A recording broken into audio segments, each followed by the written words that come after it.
Во компонентата академска поддршка и развој, изминатата година Рома Верзитас даде поддршка на тројца волонтери кои волонтира во 3 институции согласно нивните барања и потреби и едно микроистражување кое што го спроведуваат 20 студенти.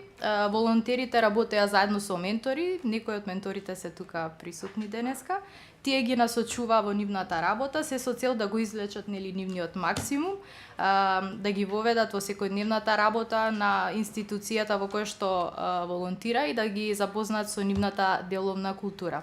Најпрво ја повикувам Танкица Бекирова, таа е студент на Правниот факултет во Универзитетот Гоце Делчев од Штип и таа беше волонтер во нотарска канцеларија. Добар ден, почитувани присутни. Јас сум Бекирова Танкица, студент на Правен факултет на Универзитетот Гоце Делчев во Штип. Биди промена која сакаш да ја видиш во општеството. Јас преку моето волонтирање упатувам голема благодарност до Рома Верзитас, како и до Ромскиот образован фонд, кој што ми помогна да бидам промената која што се случува во општеството, со тоа што ме вклучи во ова волонтирање. Моето волонтирање го реализирав во нотарска канцеларија на нотар Емилија Ѓоргиевска Аџиска и истото се одвиваше 2 месеци. Зошто оваа тематика? Живееме во општество каде формално гледано имаме правна држава, устав, законник, поделба на власта и сето тоа изгледа многу идеално. Меѓутоа, институционалната и општествената дискриминација, нееднаквиот третман и нееднаквиот пристап до правда, како и прекршувањето на основните човекови права и слободи се уште актуелни теми во Република Македонија, особено кога станува збор за ромската заедница. Додека пак ние, ромите, фокусирајќи се на останатите прашања кои што ја тангираат ромската заедница, честопати забораваме и многу други важни прашања, како што се каква е состојбата во затворите низ државата. Овде на презентацијата можете да видите насловот е "Затворите, превентива или смрт за ромите во Република Македонија". Јас и мојата менторка, поради тоа што го наведов, се одлучивме токму на оваа тематика. Содржински гледано, во оваа презентација ќе бидат разгледани неколку прашања. Првото прашање, што е затвор, попратно со тоа каква установа представува затворот и колкава е бројката на затвори ширум државата. Потоа, каква е целта на затворската казна, односно какви ефекти има врз осуденикот, позитивни или негативни. На крај ќе биде прегледана анализата која што ја направив на 5 смртни случаи на осуденици роми. Методите кои што ги користев во оваа анализа се следните. Методот анализа на содржината, преку кој што успеав да направам да ги квалифицирам и квантифицирам потребните податоци по содржина и нивните формални карактеристики. Потоа методот на компарација, преку кој ја поврзав сегашната и идната димензија на појавата смрт на осуденици роми во затворите низ државата. Методот на кейс стади, преку кој што успеав да ги систематизирам сите 5 случаи според нивната идентичност. И на крај, преку методот синтеза, успеав да го добијам заклучокот на целата оваа анализа. Сега ќе кажам неколку зборови поточно за казнено-поправните установи, нивната бројка и смртните случаи. На почетокот имаме околу 15 затвори, односно казнено-поправни установи ширум државата. Ќе ги наведам трите најголеми, со кои што трет по големина е казнено-поправниот дом во Скопје со капацитет од 128 лица, потоа следува казнено-поправниот дом во Штип со капацитет од 210 лица и најголем по големина е казнено-поправниот дом Идризово со капацитет од 1094 лица. Прифаќањето на казната лишување од слобода има предности како што се изолација на деликвентот од слобода, и ресоциализација на истиот. Меѓутоа, истата казна, лишување од слобода, има и некои вродени слабости. Како што се амбиција од деликвентот да се направи лојален граѓанин и тоа во услови на затворен простор. Потоа,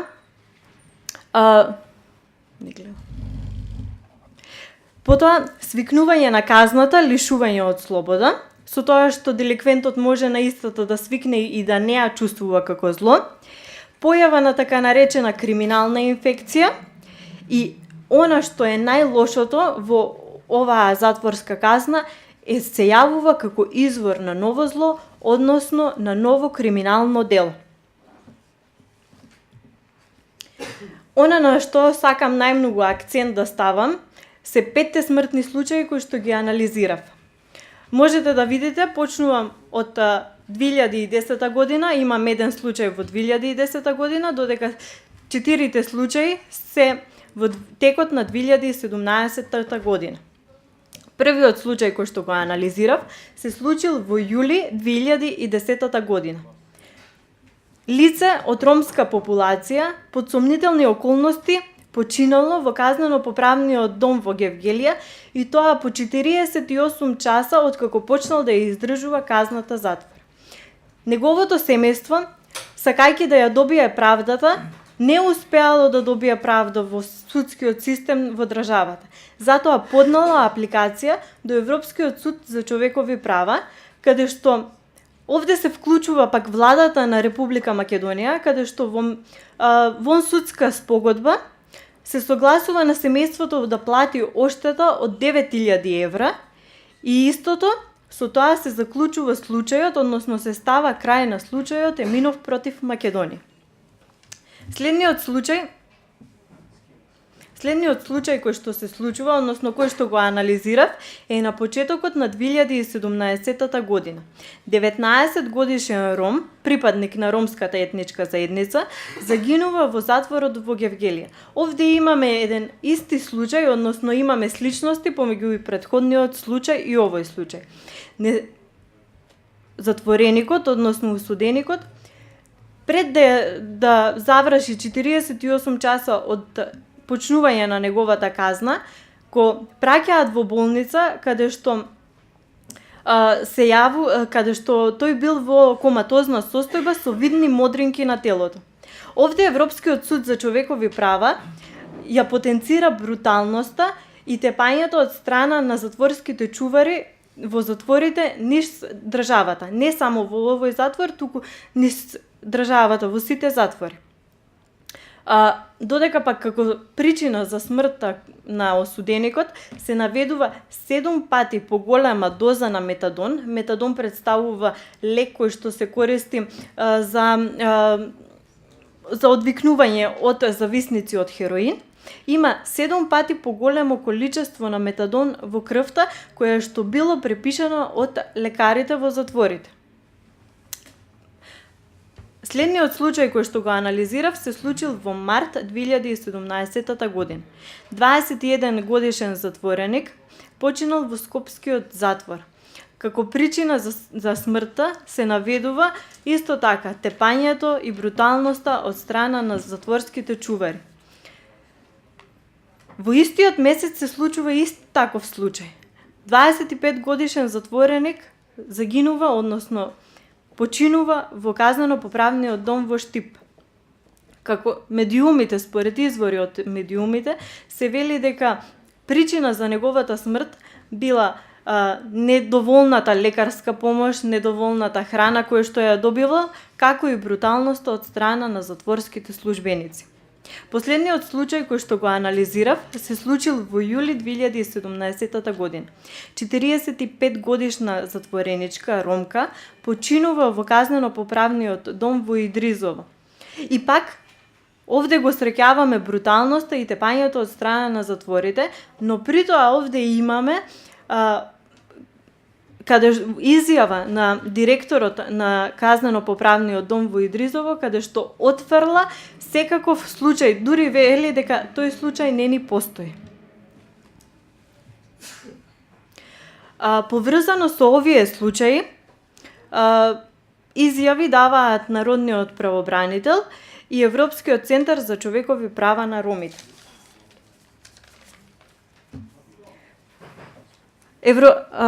Народниот правобранител во својот извештај за 2017 година во делот Казнено-поправни установи и воспитно-поправни установи дава свое упатување каде што вели, цитирам: пренатрупаноста и лошите услови во казнено-поправните установи и понатаму се горчлив проблем кој што го нарушува човековото достоинство на лицата лишени од слобода. Здравствениот систем останува нефункционален и на штета на осудените и притворените лица кои меѓу друго не се ниту здравствено осигурани. Следната изјава која што ја дава е Европскиот центар за човекови права, каде што во изјава за медиумот Цивил Медија ја дава следната изјава, цитирам: Европскиот центар за правата на ромите е правен застапник на 4 вакви случаи во кои што животот го загубија затвореници од ромската припадност, под сомнение за сериозна злоупотреба на затворските служби во неколку затвори низ државата: Скопје, Штип и Гевгелија. Овие случаи упатуваат на нешто лошо во затворскиот систем, што се однесува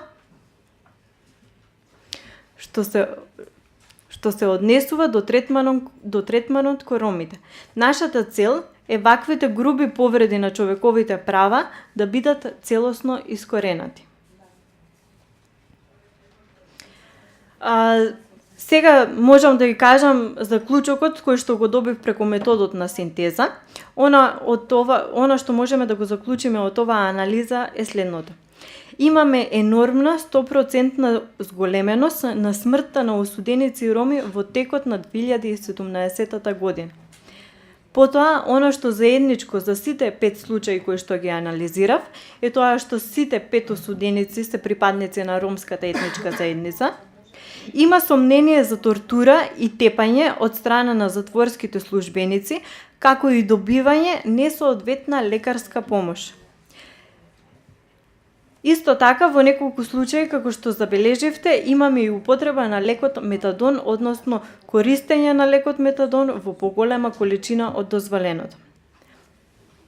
Препораки кои што јас би ги дала, со кои што би донело до напредок, односно до подобрување на оваа ситуација се следните: зголемување на информираноста на осудениците за можностите и начинот за поднесување, барање, жалби и представки, затоа што во делот на казнено-поправни установи и воспитно-поправни установи во извештајот на Народниот правобранител се вели дека поднесувањето представки од страна на осудениците, односно затворениците, е на многу мал број, односно на многу ниско ниво. Следната препорака која што можам да ја дадам е спроведување на анализа во национални рамки за сите случаи на несоодветно постапување и прекомерна употреба на сила во последните неколку години. Кога ја истражував оваа појава, многу малку најдов податоци за истата. Јас сметам дека треба да се поработи на зголемување на интересот од страна на власта, како и на невладините организации за оваа појава.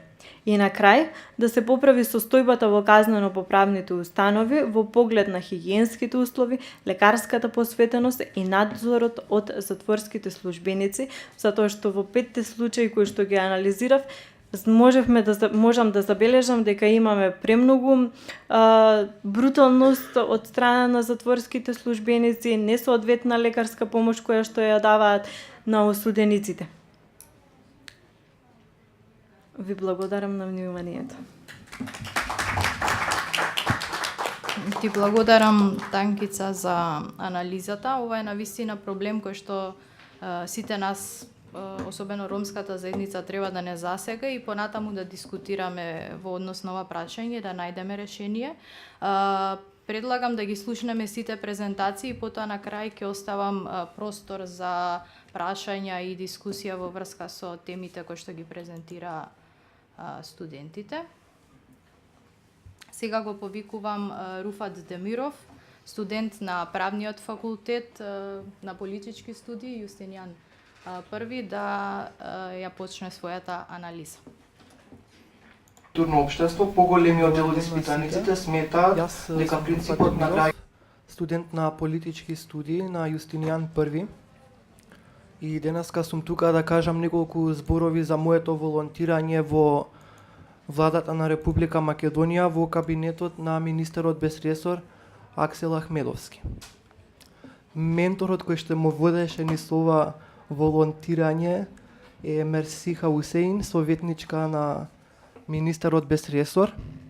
И секако тука е поддршката која што ја имав од Рома Верзитас Македонија. Двомесечното волонтирање се случуваше во периодот од 15 мај до 15 јули 2018 година и како завршен продукт од ова волонтирање одлучивме тоа да биде едно истражување кое што го насловивме како перцепција на ромите за политиката, односно политичкиот систем на Република Македонија, политичките процеси и за сопствените политички потенцијали, можности за делување, права и обврски. Целта на оваа анализа е да ја покаже перцепцијата на граѓаните роми за политиката и за политиката во смисла на партиципативна демократија и можностите што таа ги нуди. За потребите на ова истражување беше употребен анкетен прашалник кој што беше составен од вкупно 32 прашања, од кои 28 беа од затворен тип и 4 од отворен тип. Одговараа вкупно 43 испитаника на возраст од 18 до 58 години, од кои 60,5% беа мажи и 39% беа жени. Прашалникот беше праќан преку имейл и беше постиран на социјалните мрежи, односно на Facebook страниците на Рома Верзитас Македонија, се со цел да се опфатат роми од повеќе градови на Република Македонија, па така добивме испитаници од Скопје, Битола, Пехчево и Кичево. Нивото на образование на испитаниците се движеше од минимум средно до дипломски и постдипломски студии. Со цел полесно да се класифицираат прашањата и полесно да се извлечат заклучоци од нив, ги поделив прашањата во неколку категории и области, односно: прва област – демократија и политичка партиципација, 2. Политички систем на Република Македонија и состојбата на ромите во него, 3. Политичко представување на ромите и представници, 4. Искористување на можности, 5. Политичка идеологија и државно уредување, 6. Принцип на граѓанство наспроти мултикултурно општество, 7. Напредок, колективен и индивидуален, 8. Социјализација, 9. Политичка одговорност и вина и последната област е информираност. Сега би сакал да ви презентирам некои клучни резултати кои што ги добивме од анкетата. Во однос на првата област, демократија и политичка партиципација, беше очекувано всушност тука со оглед на нивото на образование кој што го има испитаниците, тие да дадат одговори на прашањето што за вас представува демократија, кои што одговори всушност го опфаќа поимот демократија и најзначајните карактеристики на општиот поим на демократија. Во однос на политичката партиципација, многу поголем дел од испитаниците кажаа дека се или биле дел од ромски невладини организации и претежно се задоволни од нивното работење. Многу помал дел од испитаниците рекоа дека се или некогаш биле дел од ромски политички партии и поголемиот дел од нив за жал рекоа дека не се задоволни од нивното работење. Во врска со политичката култура на ромското население, ист беше бројот на оние кои што кажаа дека таа е парохијална и поданичка.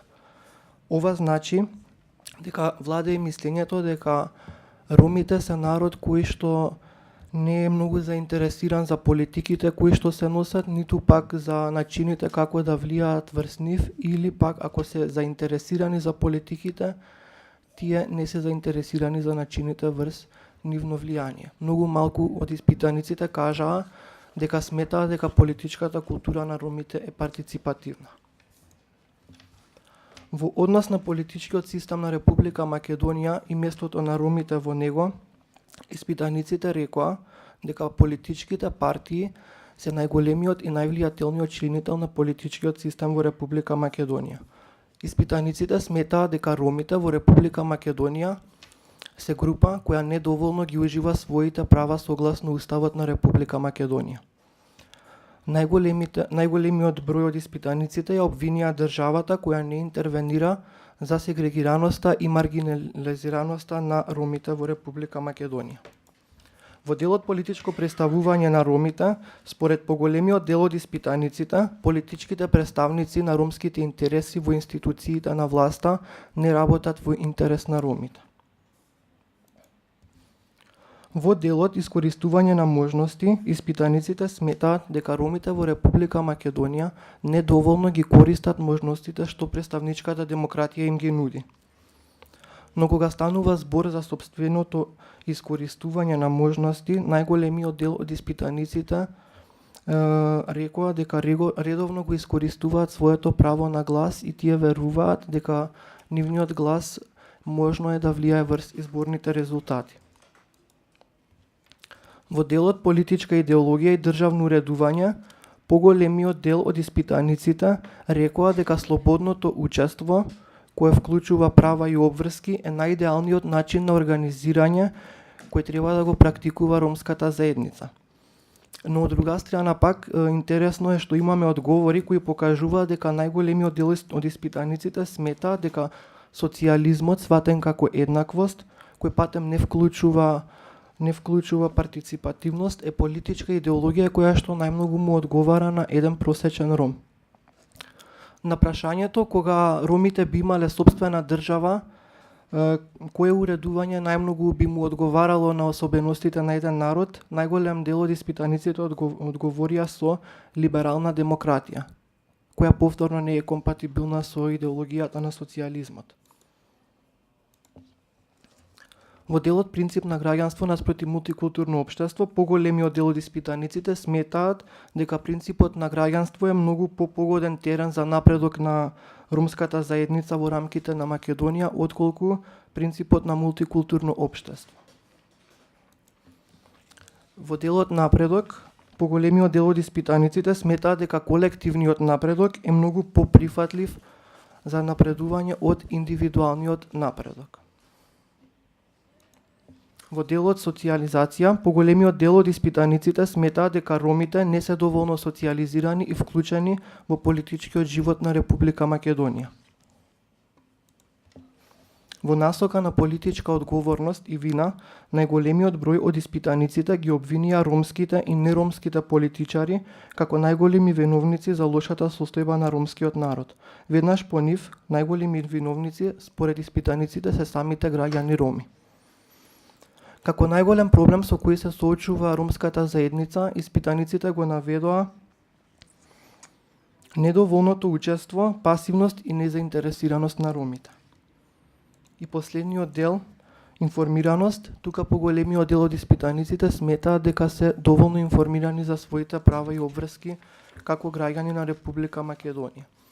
Сега би сакал да ги кажам заклучоците кои што беа изведени од оваа анализа. Добиените резултати и одговори од анкетата покажуваат доза на скептичност и недоверба во политичките институции кои ги представуваат ромските интереси. Исто така, одговорите укажуваат на желба за позитивни промени и поголемо учество во политиката, меѓутоа не постои мотивираност за позначителни промени. Се верува дека ромските граѓани не се доволно вклучени и не ги искористуваат до крај можностите што им се нудат со представничката демократија. Поразителна информацијата што доминира мислењето дека карактеристична е поданичка и парохијална политичка култура. Кога станува збор за политичкото учество, се покажува поголема вклученост и задоволство од работењето на организациите од ромскиот граѓански сектор, отколку во политичките партии кои што ги представуваат ромите. И сега тука би се поставило прашање дали треба да се искористи оваа ситуација и оваа состојба и да се зајакне действувањето на ромските невладини организации, или пак би требало да се работи на враќање на довербата кај народот во ромските политички партии кои всушност де факто имаат поголема моќ да влијаат врз носењето на политики што се однесуваат на ромите, бидејќи тие се потенцијални носители на власт. Во однос на позитивните промени на напредувањето, повеќе се верува дека успехот се крие во колективен напредок и работење по принципот општа волја, отколку што се верува дека збирот од поединечните напредувања ќе резултира со колективен прогрес. Поголемиот дел од испитаниците сметаат дека се доволно информирани. Сега би сакал да истакнам и неколку недостатоци на оваа анализа. Првиот недостаток е тоа што поголемиот дел од испитаниците се луѓе со завршено минимум средно образование, така што ова истражување не го опфаќа мислењето на останатиот дел на ромското население со пониско ниво на образование. И исто така анкетата се пополнуваше онлайн, така што тие кои што не користат интернет немаа можност да го искажат своето мислење. Благодарам на вниманието. А сега ја повикувам Сумеја Рахим, таа е абсолвент на медицинскиот факултет, насока физиотерапевт и таа беше третиот волонтер во јавна здравствена установа. Повели Сумеја.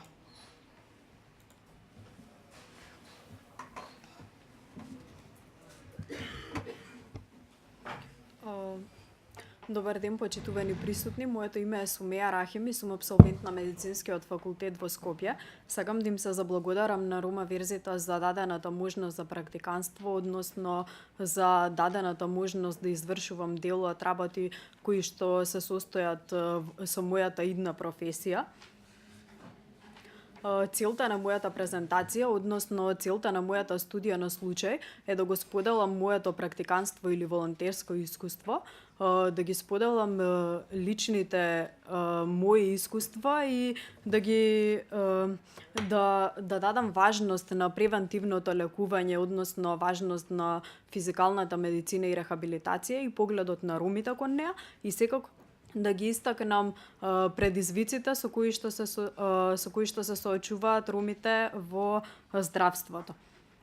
Како практикант при ЈЗУ Геронтолошкиот завод 13 ноември во Скопје, имав можност во период од 2 месеца, односно 30 работни дена, да се сретнам со пациенти од различни националности, додека целна група ми беа пациентите роми. Па така, во тој период од 30 работни дена, јас имав само 6 пациенти роми, од кои што 4 беа жени и 2 пациенти беа мажи. Од 6 пациенти, само еден беше дојден во рана фаза на болеста, односно во фаза на превенирање, додека другите 5 пациенти беа дојдени во хроничната фаза од заболувањето.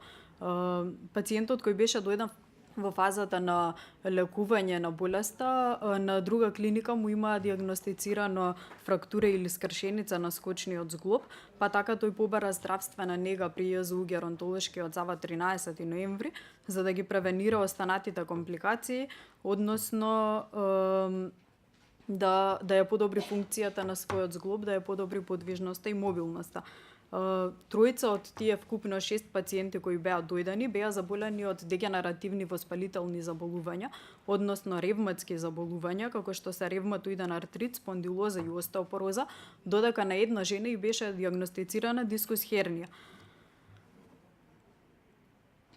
Секако имавме и еден пациент од 63 годишна возраст кој што побара здравствена нега во оделението на физикална медицина и рехабилитација при ЈЗУ Геронтолошкиот завод во состојба на постмозочен удар, односно состојба на постцереброваскуларен инсулт.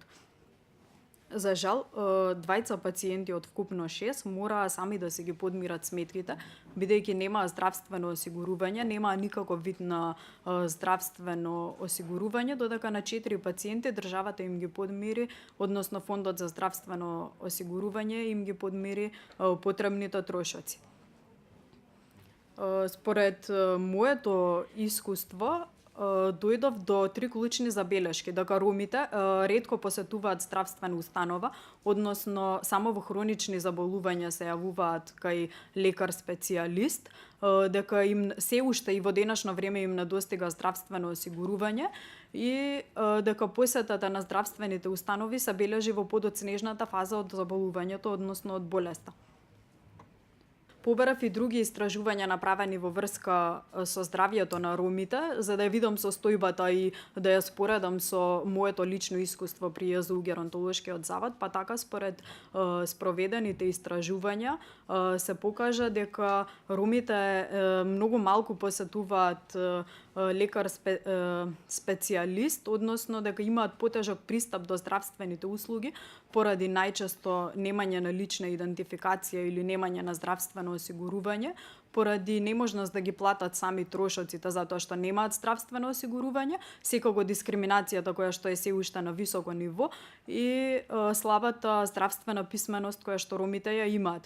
Исто така, според кусиот преглед на податоци, забележав дека во идентичен број мажи и жени роми посетиле специјална болница, а тоа е само 2%, тоест само 2% од ромите жени и мажи посетиле некоја специјална болница, додека 3,4% од мажите роми и 5,1% од ромките посетиле лекар во некоја универзитетска клиника во Скопје. Исто така дојдов до интересен податок дека од 3000 до 5000 роми немаат никаков пристап до здравствено осигурување затоа што немаат никакви документи, немаат лична документација, а тоа е 9% од анкетираните, тоест од испитаниците немаат никаква форма на здравствено осигурување. 27% од мажите роми и 31% од жените ромки страдаат од хронични заболувања и тежок е фактот поради тоа што тие се јавуваат во подоцнежна фаза од болеста, поседуваат хронични заболувања, не ги превенираат тие хронични заболувања и секако смртната граница е предвремена во споредба со општата популација. Според моето лично искуство и според истражувањата и анализите кои што се направени во врска со здравствената состојба на ромите, тоа е здравјето на ромите, дојдов до заклучок дека тие доаѓаат на лекар само во хронична фаза од заболување поради отежнатиот пристап, а отежнатиот пристап, како што напоменав предмалку, е поради дискриминацијата, слабата здравствена писменост, слабата информираност и со тоа доаѓаат до предвремена смрт во споредба со општата популација, така што смртната граница се намалува за 10 години во споредба со останатата популација. Ви благодарам на вниманието.